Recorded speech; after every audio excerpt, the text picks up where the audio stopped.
மாமன் கூட பஞ்சாயத்து பேசி என்ன முடிவு பண்ணுறான்னு தெரில. கட்டடம் ஏறி மாடி வரைக்கும் ஏறிடுச்சு. மேலே இது அது என்னது சென்ட்ரிங் போட்டாங்கண்டா வேலை முடிஞ்சு மக்களே.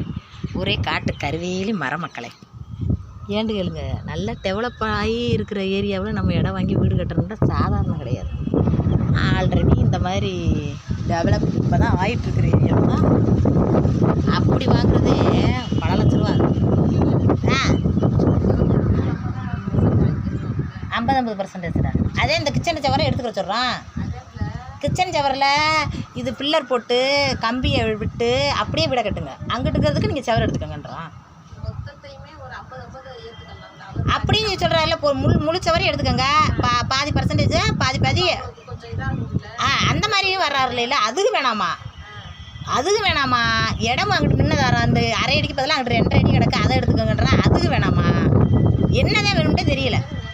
அப்போ வீட்டையாவது எடுத்துக்கோங்கன்றான். அதுவும் வேணாமா? அப்போ என்ன வேணும்னு கேட்டு சொல்லுங்கன்ட்டு அதான் சொல்லி என்னதான் வேணும்ட்டே தெரியல மக்களே.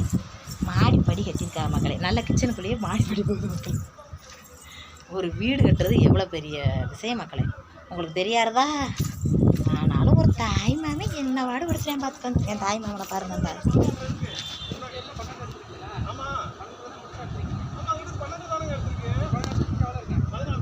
இதாங்க ஒரு இடம் நல்லா முழுசாக 4 மணி சதுரமாக கிடக்குங்க இடத்த.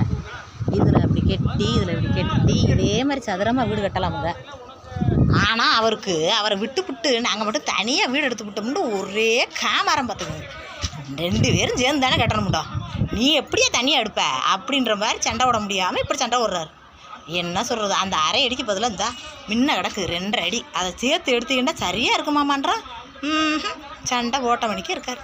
மனுஷன் இப்படியா இருக்கிறது? தலைக்குங்குதேன் பேப்பர்